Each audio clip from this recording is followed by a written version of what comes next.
Hello guys, maayong adlaw sa tanan. Sana ay nasa mabuti kayong kalagayan. Kumusta na po ang inyong lagay? Napalagay na po ba? Ay, sige pa. Huwag karon maghakot taan ning naggamit sa balay na kahubalhin. Kaso, dahil dikit po sa dingding ang likurang bahagi ng ating sasakyan, kailangan po natin siyang i-move forward para po natin mabuksan ang kanyang pinto. At ngayon po ay atin pong umpisahang ikarga ang mga storage box na ito. At tapos na nga po akong nagkarga at ito na, hab-hab ta guys. Kinaog. Naputahan lang ko ito mga karton sa naibag.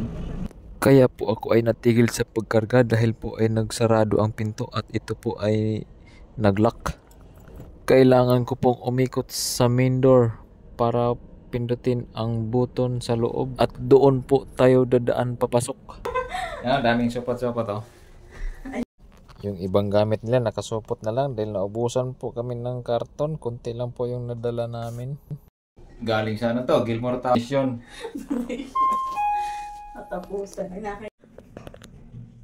Alis pati yung niluto mong gulay.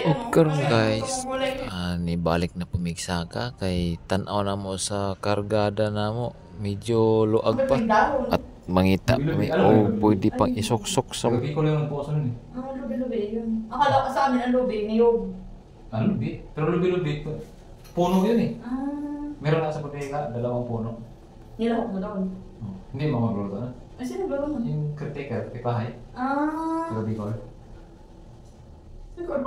Ay, sa luto ni Green, merong ano. Gata. May langka, tapos may kabi. Naghahanap kami ng ano. Kita. Sino? Dito ako, kanina pa ako dyan eh. Ito palang condo unit dito guys. Sa 19th floor tayo nito. At dadalhin natin sa ground. Kaya hakot muna kami bago kami aalis. Pupunta kami sa bagong bahay. O karon guys, nakabalik na tayo sa ground floor. Nandito na tayo sa sasakyan at kinarga na nga po natin ang ating binaba na gamit. Dahil naka-4 na balik po kami dito guys. Ayan.